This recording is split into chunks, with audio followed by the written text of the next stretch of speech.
Okay. So we want to quickly go through what we have today.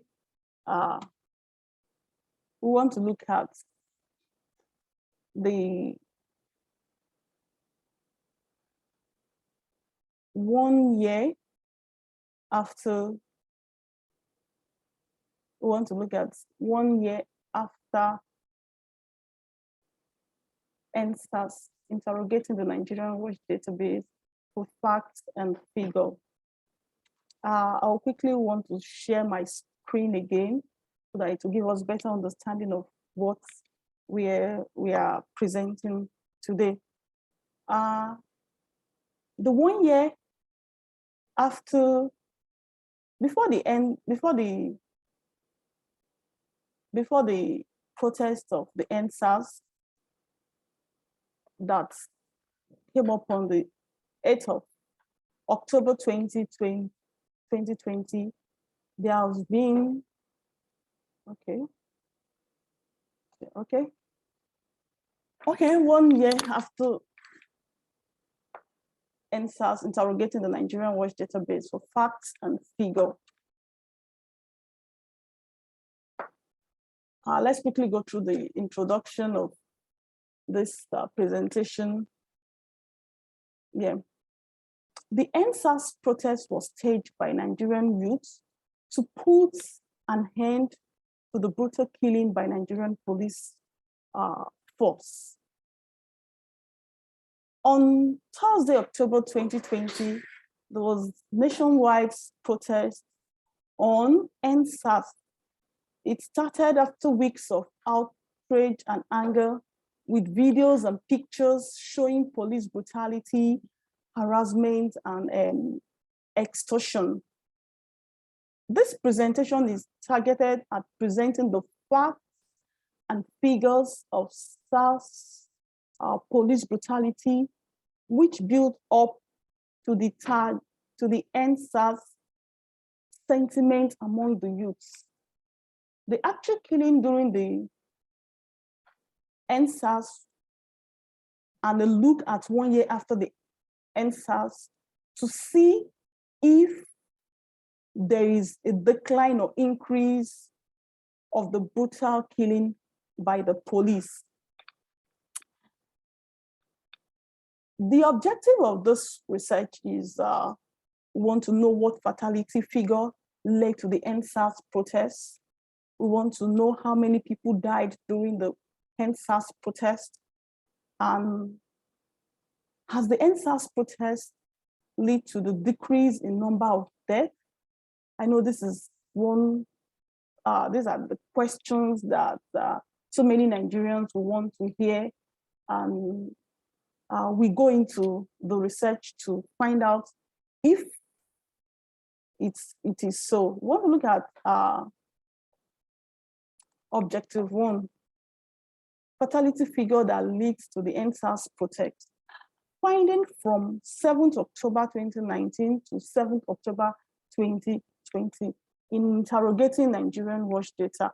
Nigerian Watch in our data recorded 456 deaths from police SARS killing of civilians in a brutal way. FCT has the highest number of deaths, in which 26 people were killed, and the second highest is in Lagos State with 23 deaths. Edo and Rivers States have the third highest number of deaths with 12 deaths each. Before the collation of this data from Nigerian Watch data, there has been issues of killing, harassment, and judicial killing by SARS and police. On the 22nd of February 2020, Tiamiyu Kazim, the assistant captain of Remo Star, was killed by police attached to the state anti-robbery squad. That was in February 2020.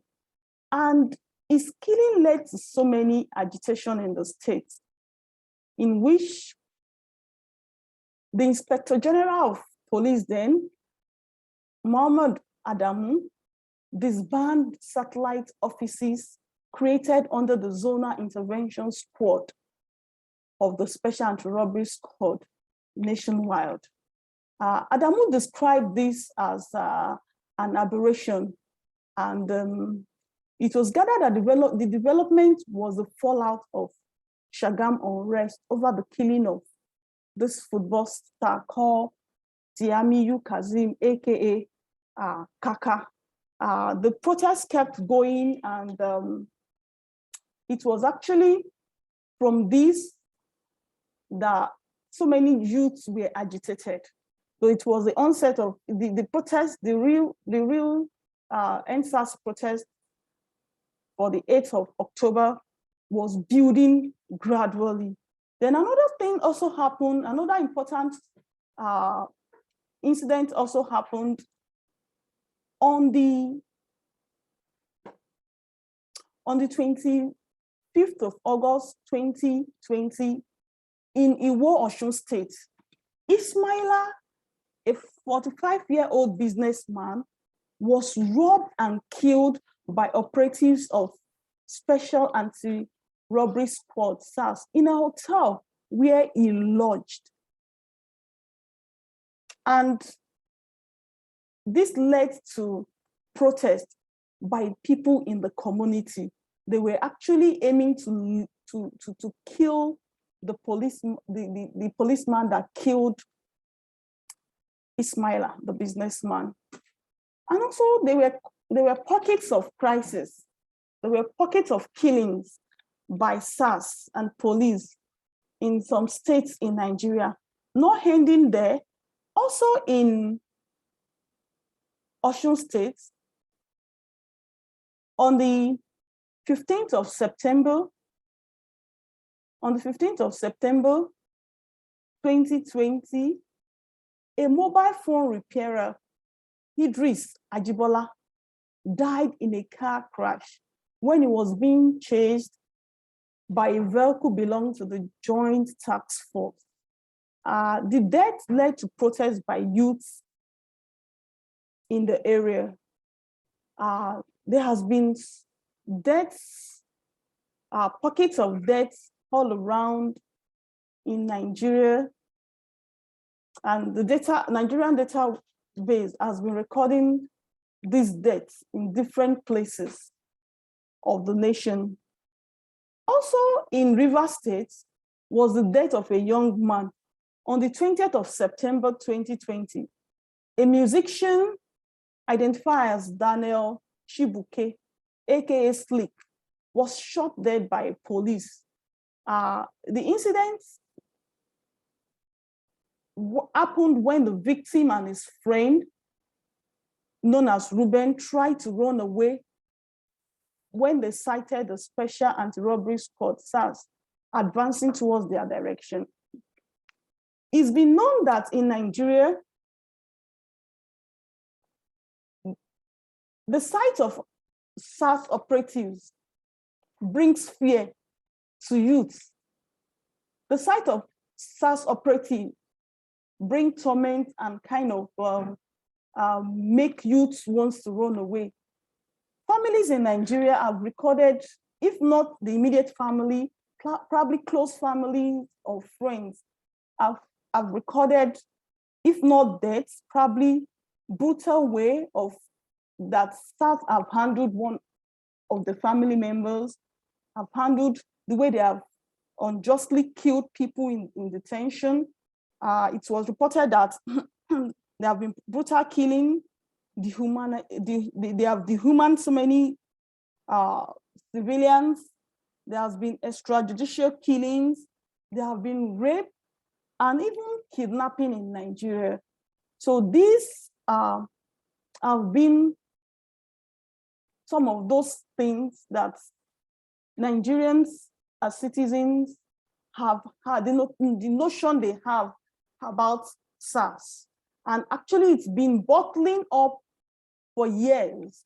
Like interrogating the Nigerian Watch data, we could see that from 7th October 2019 to 7th October 2020, before the NSAS stage, there has been killings.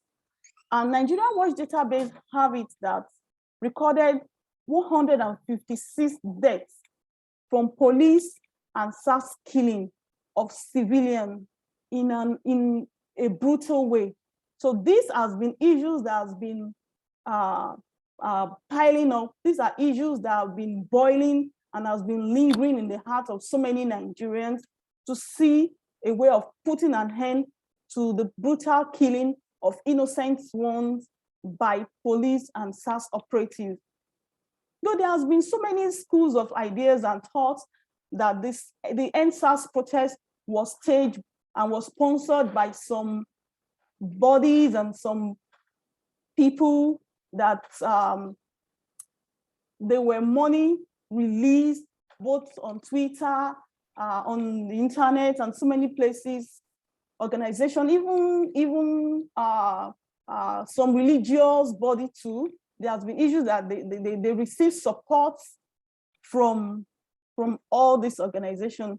But before, there was a particular incident that happened in Ughelli, Delta State, that led to the October 8th protest. On Saturday, 3rd October 2020, a video showing a SARS police officer shooting a young Nigerian in front of Wetland Hotel in Ughelli, Delta State.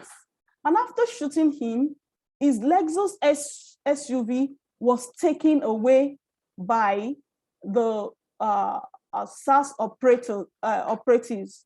And this video keeps trending, and it caused public outcry on social media, especially on Twitter, with hashtag trending. And this led to the October 8th protest nationwide. Although Nigerian Watch data have it that it wasn't all the states that had that staged that protest, but so many states in Nigeria staged this NSAS protest.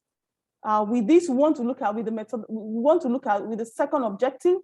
We want to look at this stage from October 7th. We want to look at the protests from October 7th to October 21st, 2020. Looking at the objective 2 of this research, number of people that died during the NSAS protest. Well, during the NSAS protest, 158 people died during the protest. Lagos State has the highest number of deaths of 63, followed by FCT, and followed by Edo State. Though the protest started majorly in Lagos State, with so many youths traveling to participate in this protest. Like, I used to know some youths in Ibadan that traveled from Oyo State to participate in the protest. There was this glamour that it was well organized. And looking at this protest from media reports and Nigerian Watch Coalition, we could see that this protest, hashtag NSAS protest, was well organized. It was properly organized with so many people in so many celebrities. We have some clergy too. We have some politicians and big guys in the nation that participated in this protest. The highest number of deaths recorded in this protest was that of October 20th, which is always the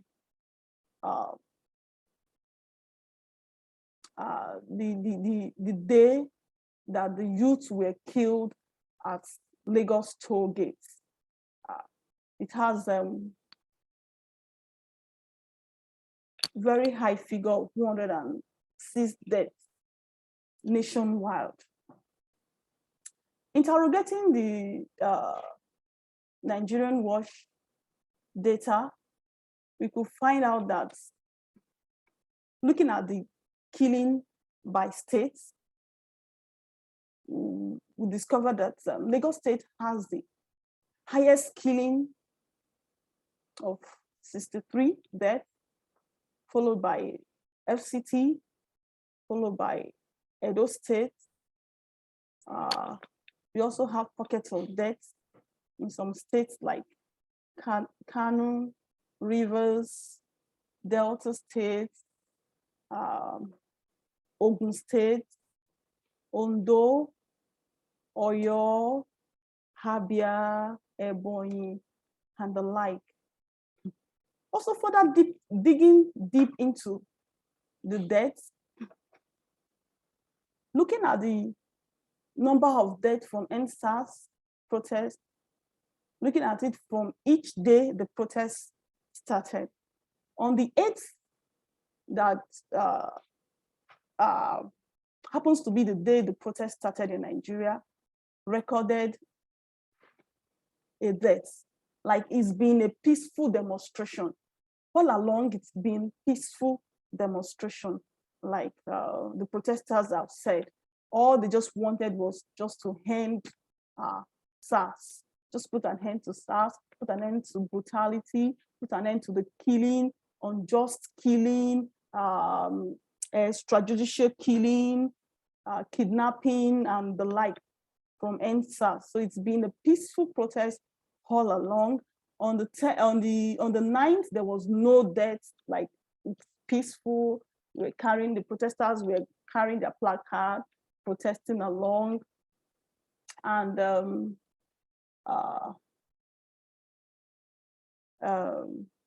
on the 10th,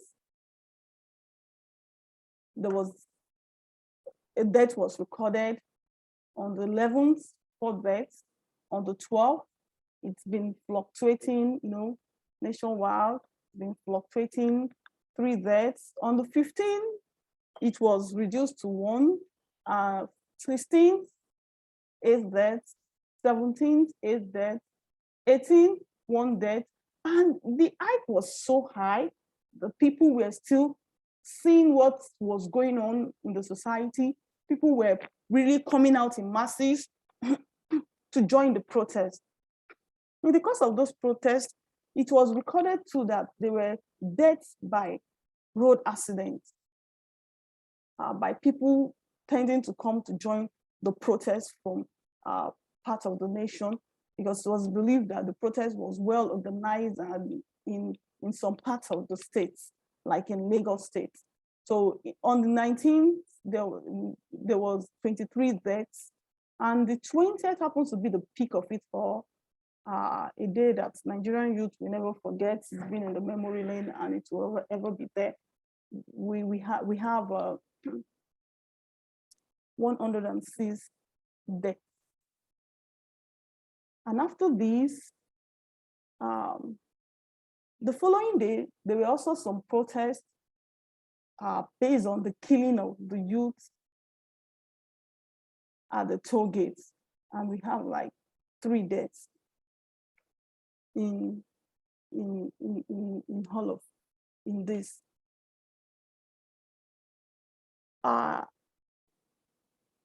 Effect of this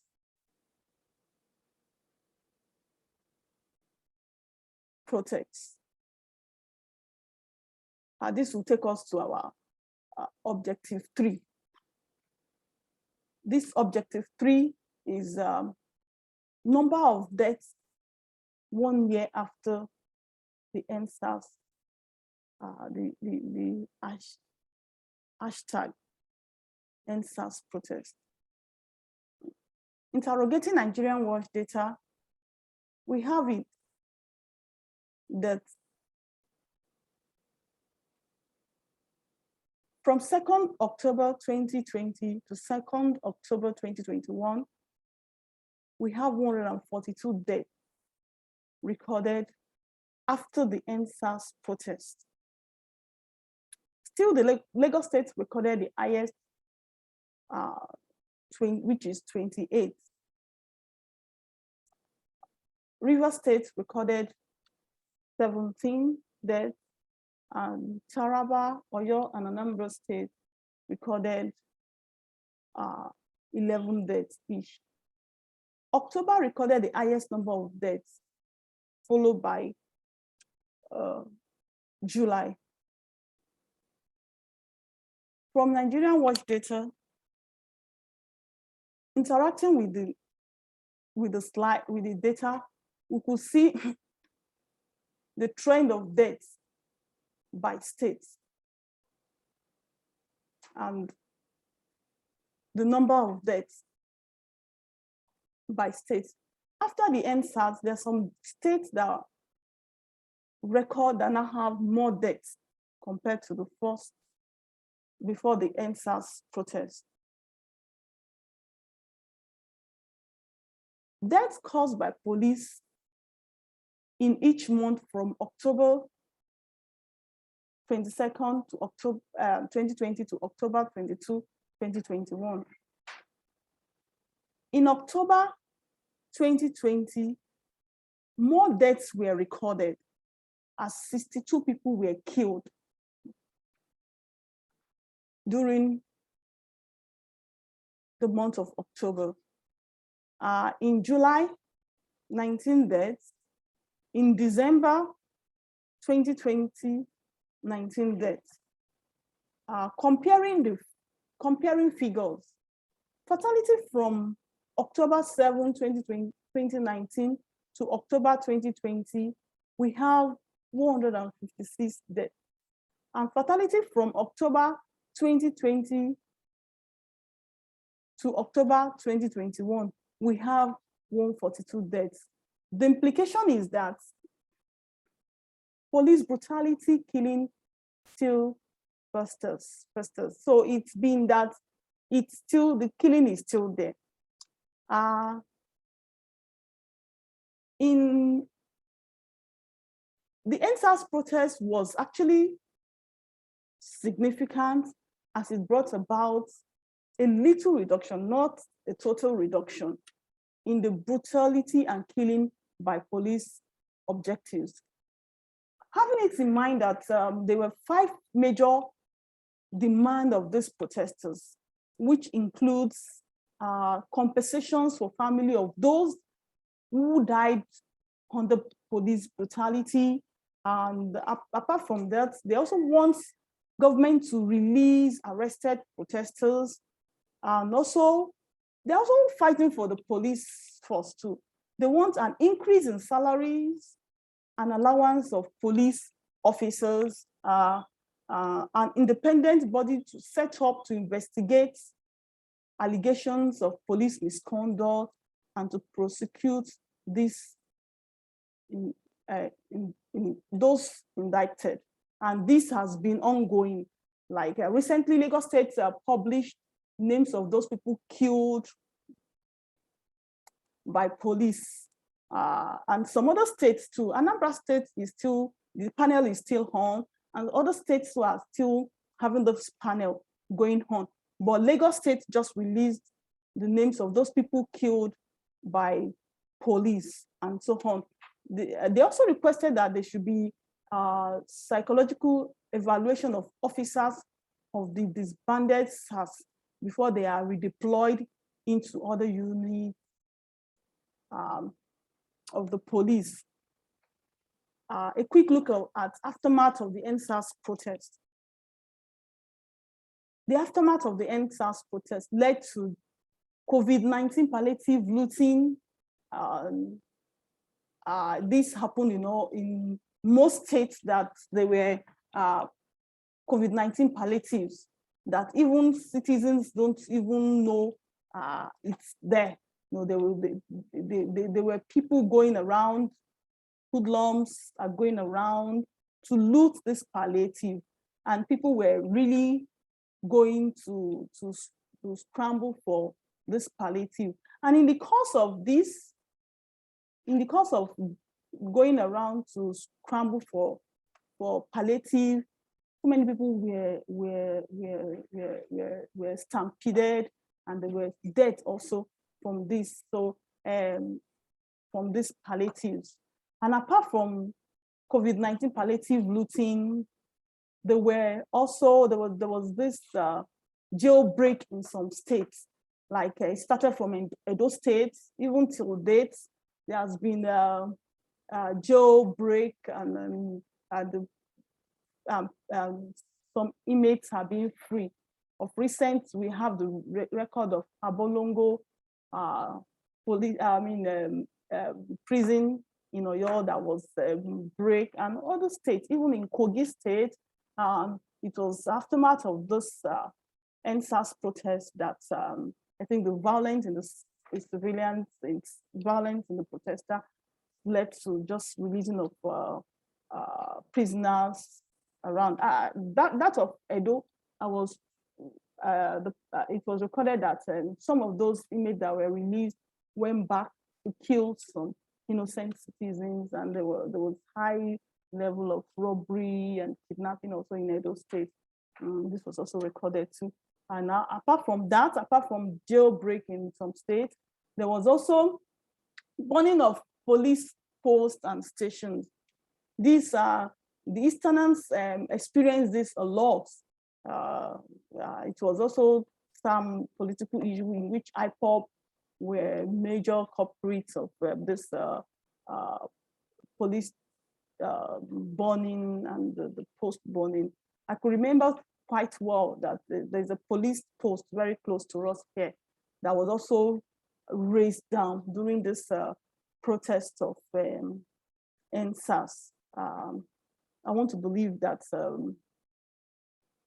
the research today has really been of help to you. I want to sincerely thank everyone for listening to this presentation.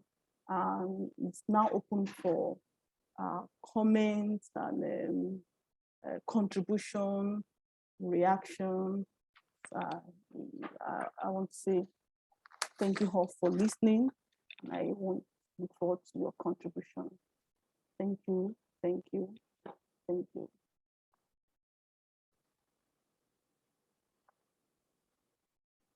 Yeah, do we have any questions? Please if you have any contribution, can you please indicate by raising, and please unmute yourself as you are called. Thank you.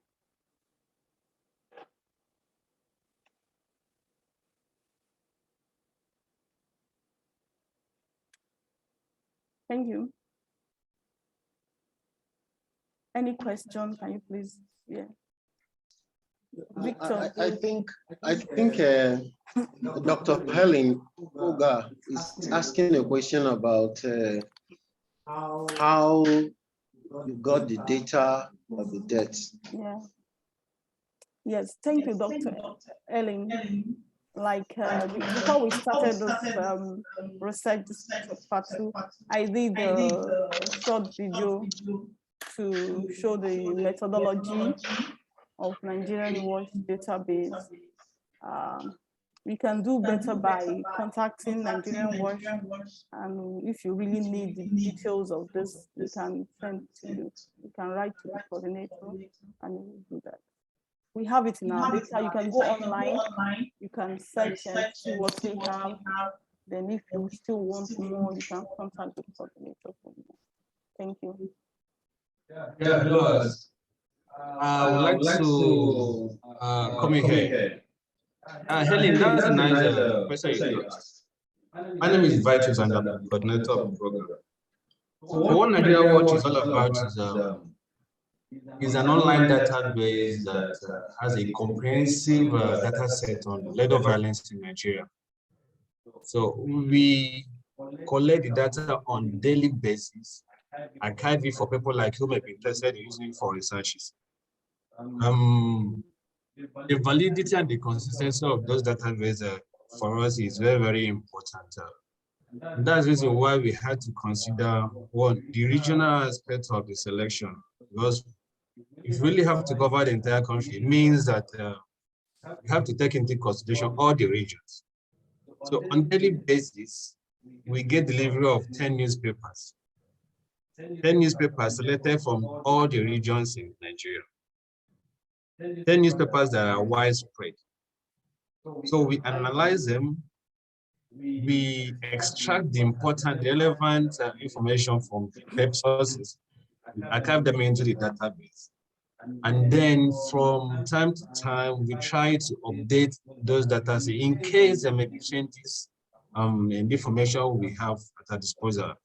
So it's good for us to have that high level of concentration to be able to have data sets that are validated from time to time.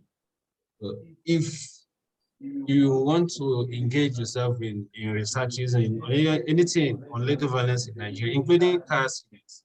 So what you do is just to let us know, and then we can know if you're interested in researches. Just a little token that may be collected from you.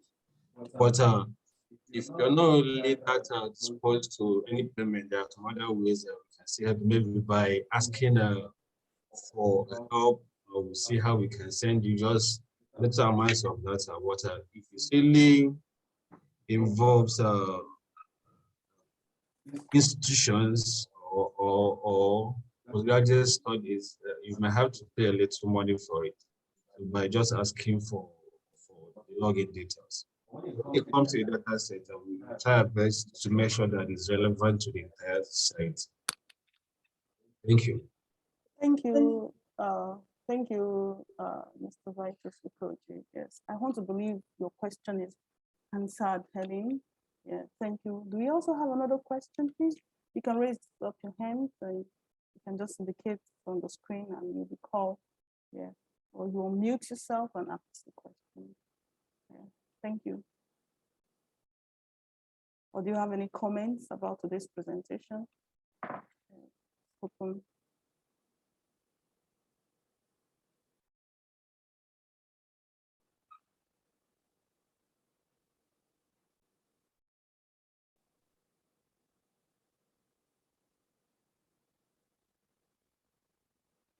Still waiting for our participants. Do you have any contribution to make? Or do you have anything to say about this country, about the presentation? Yeah, I want to say something, please. Okay, you're welcome, Dr. Ukoji. Okay, my name is Dr. Vitalis Ukoji, and I've been wondering if there's any possibility of including some demographic characteristics to the data sets you have. For instance, in terms of data, I was trying to work on violent fatalities in Nigeria using your data sets. But along the way, I find it difficult to see how I can bring in some demographic context in terms of age, in terms of sex, as well as these fatalities, so that it can make it better in terms of the quality of data you guys have. Actually, I appreciate the depth of your data sets. But again, trying to bring in some demographic context to them will be very, very fine. So I'd like to know that you guys are working on that as well. Thank you. Yeah, thank you, Dr. Ukoji, for this. Like earlier said, it's the database. We extract our data from daily newspaper. As much as possible in the description, we kind of have a demographic statistics of people we inputted in the data. But as much as the data is available to us, we do it. So you could be lucky to have someone, yeah, so it's, I think it's a reportage, and to Nigerian Voice, that is it's a limit. We can't do anything about it yet. Yeah. I also open it up to my colleagues to make contribution. Dr. Victor, please, you can unmute yourself and say something about it. Okay, my name is Dr. Victor Eze, and to that, I would chip in that we do something called gender disaggregation. We also, when you get to the discussions or where we talk about, where we detail incidents, we usually mention whether the victims are male or female victims. And then going further than that, if you have access to the database, there is a way, if you interrogate or if you open up the primary sources, which are the newspapers, the clips of the newspapers, you can actually see more whether the victims who are involved are male victims, female victims, as the case may be. And that can also give you some idea. And going further into demography, we may not do more than that because we rely on what the newspapers state about the victims to come up with our own data. So that's my answer to the question that was raised by Dr. Vitalis. Thank you, Dr. Let's Mr. Vitus also give a contribution about this. Then I will. There's a question that is on the chat. Okay, Mr. Yeah. Vitus. Yeah, thank you, Vitalis. It's important for us to maintain the consistency of the database. When we started in 2016, 2006, we raised such issues. We wanted to see how we could add more parameters to the database. It was difficult for us because if you alter anything and the consistency is gone forever. I think we have an area specified on what we're doing. We've listed our sources of information. It's in our methodology section. So altering, adding more demographic variables will cause more problems. It means that we really have to go back to 2006 to update all the data sets. It's pretty hard. So what we'll try to tell people is that we cannot do everything. We've already defined our own line of activity. So others can pick from them. But pretty of what we do is have a section for description where we capture as much information as we can, like the use of male, female, the use of man, woman, the use of girl, boy. I know all these are gender issues that can actually be extracted from the text section. There's a section where you can just include the text. If you put the text woman, everything about women, the data set will come out. And I believe the question asked by Oga Helen on the significant difference in the gender of a person is, would this be used to ascertain the extent of gender participation in the protest? I will leave my colleague to answer this specific question. It's important for us too. Thank you. Okay, I'll answer Helen's question. Helen, you can actually determine the gender of participants in that protest through what we have, unless we want to start making estimation, because what we are looking at precisely is just the fatalities. We are looking at fatalities, and from fatalities, even if you have equal number of men and women, that will not amount to the fact that it's equal number of women and men that will be killed in such a protest. So my answer to your question would be a no. Thank you, Dr. Victor. Thank you for answering that question. We have somebody here raising the hand. Olaniyo Adiola, please, can you unmute yourself, and we're ready to receive your question. Thank you. Olaniyo Adiola, please unmute yourself.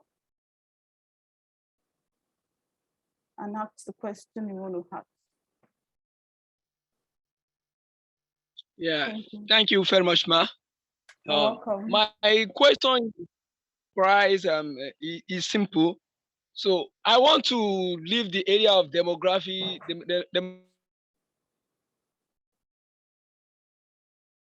Hello. Hello, Adiola.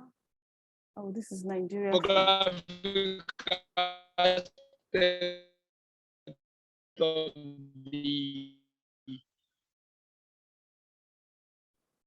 Okay, Adiola, I know we are in Nigeria where data fluctuates. If you're unable to get connected properly, can you please type the question so that we can answer the question? Thank you.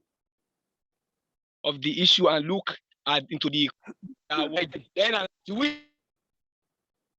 Adiola, we can't hear you very well. Can you please type the question? Thank you. As I unmute you, and there is another hand that was raised. Adiola, please, can you type the question? We'll receive the question as you type the question. Thank you. Thank you. Yeah, thank you. Do we have any other person that is interested in asking question or making contribution to this presentation for today? You are highly welcome. As we await the question from Adiola, thank you. Do we have, okay, Victor Eze, Dr. Victor Eze, please, can you please ask your question? No, we are one, but don't worry. We are here to. Okay. I'm not basically trying to ask a question. I want to say something in relation to the strength of the database.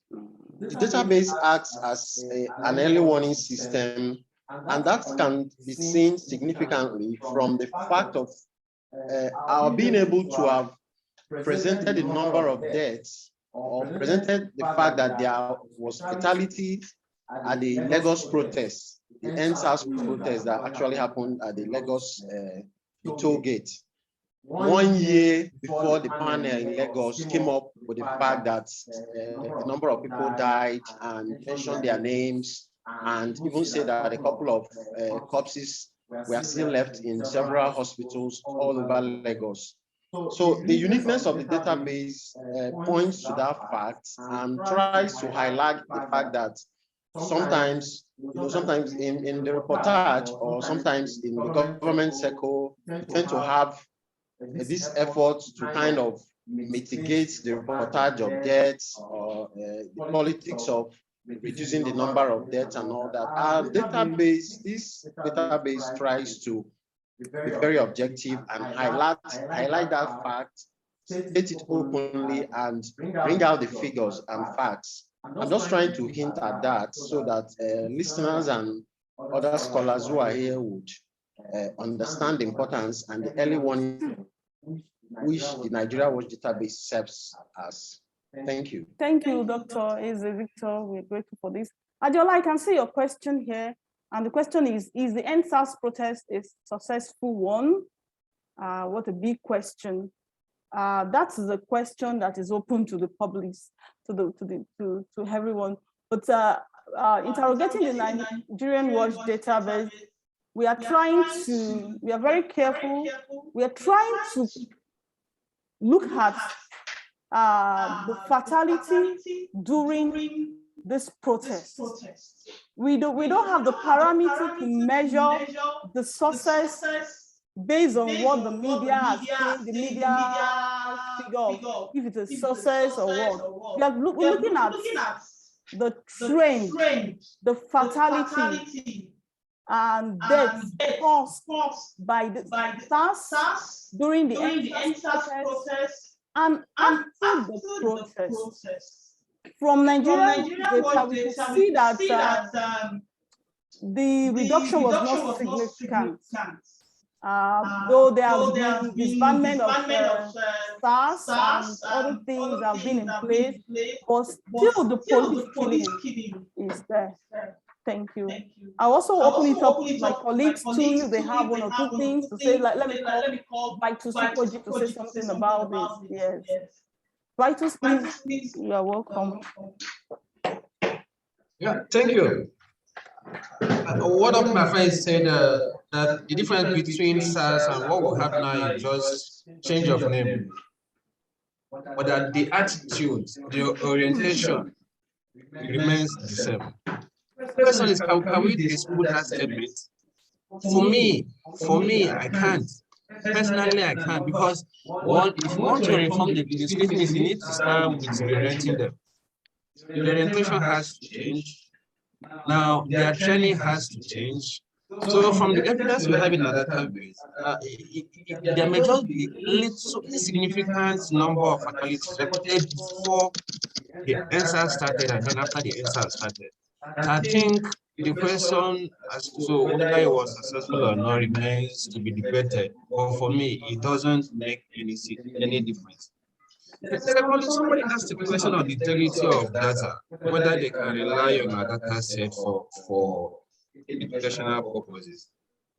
What we do is to develop a comprehensive database for scholars, for peace builders, for early warning building, scenario building. And we know in Nigeria, there are a lot of fake news.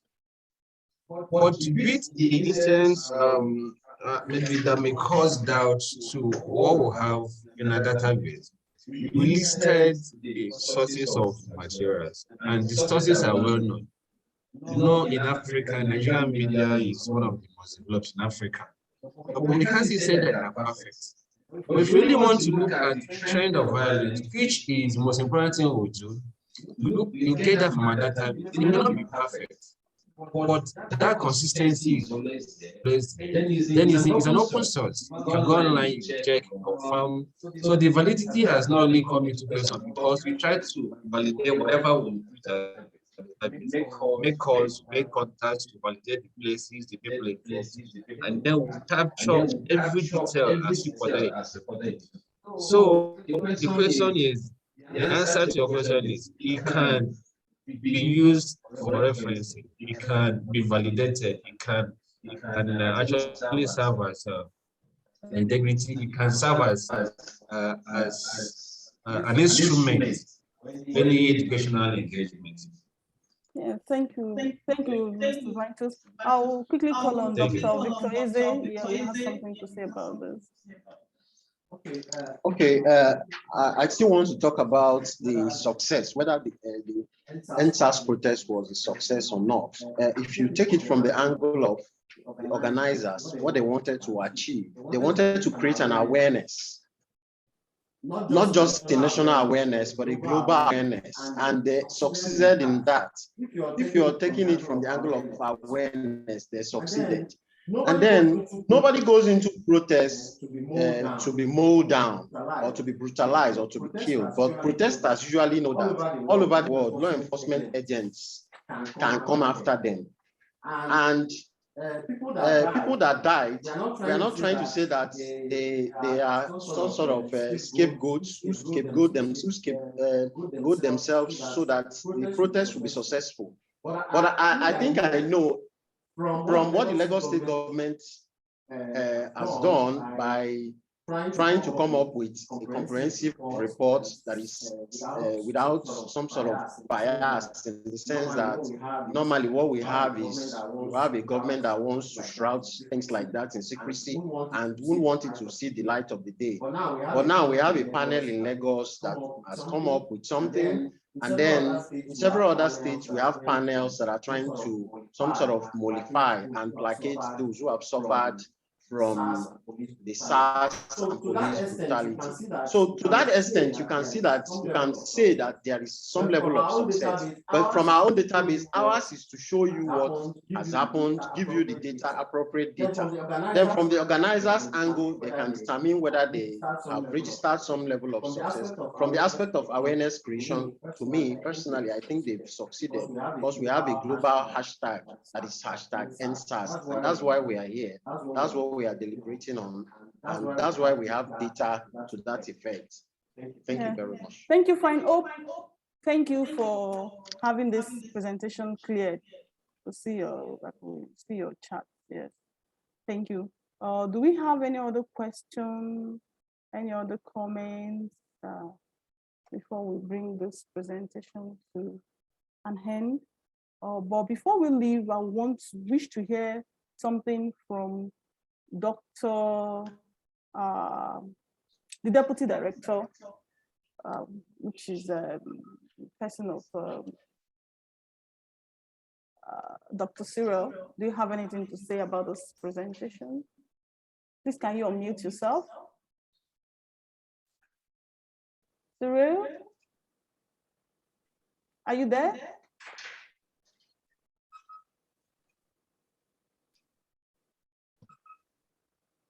Okay, I think, sorry, I don't know. Victor, please say, go ahead.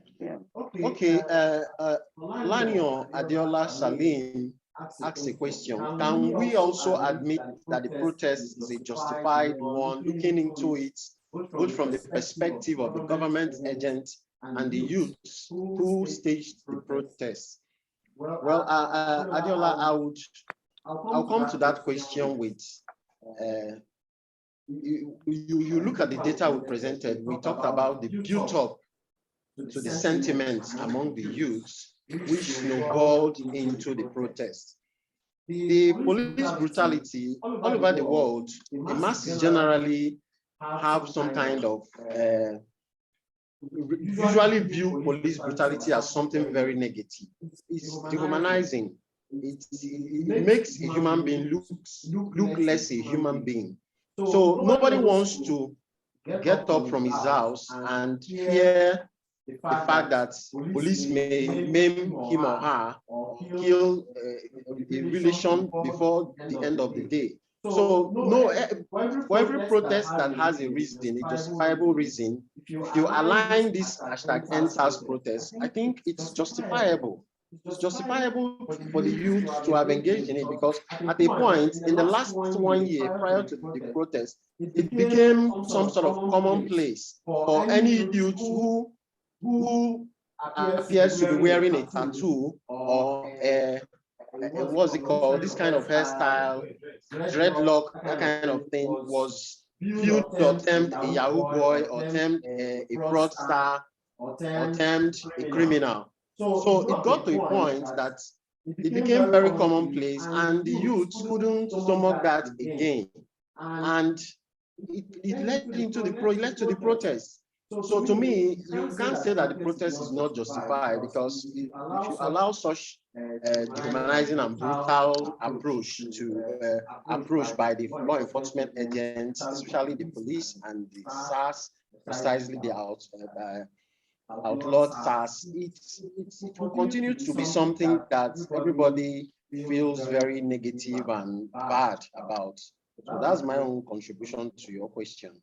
Yeah, thank you. Whether the protest is justified or not. Thank you. Oh, thank you, Dr. Victor. Thank you for this. So we are also still waiting for Cyril. Are you there? I don't think she's there. Okay.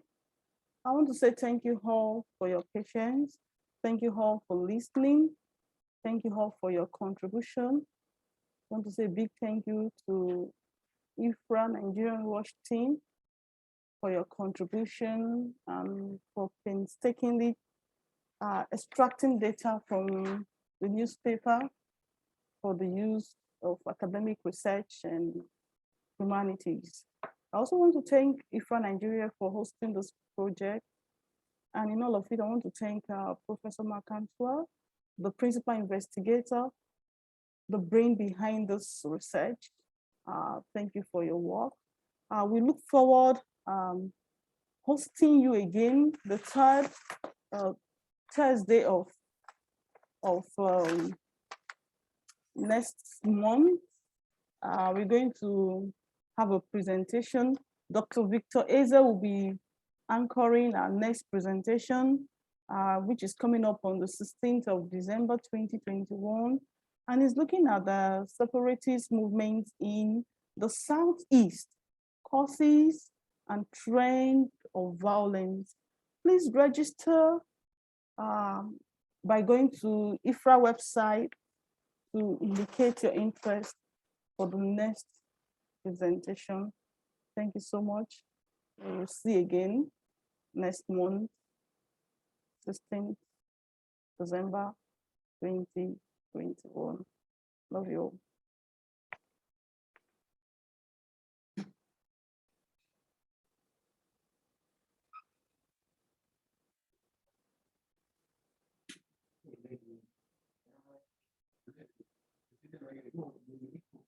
Okay.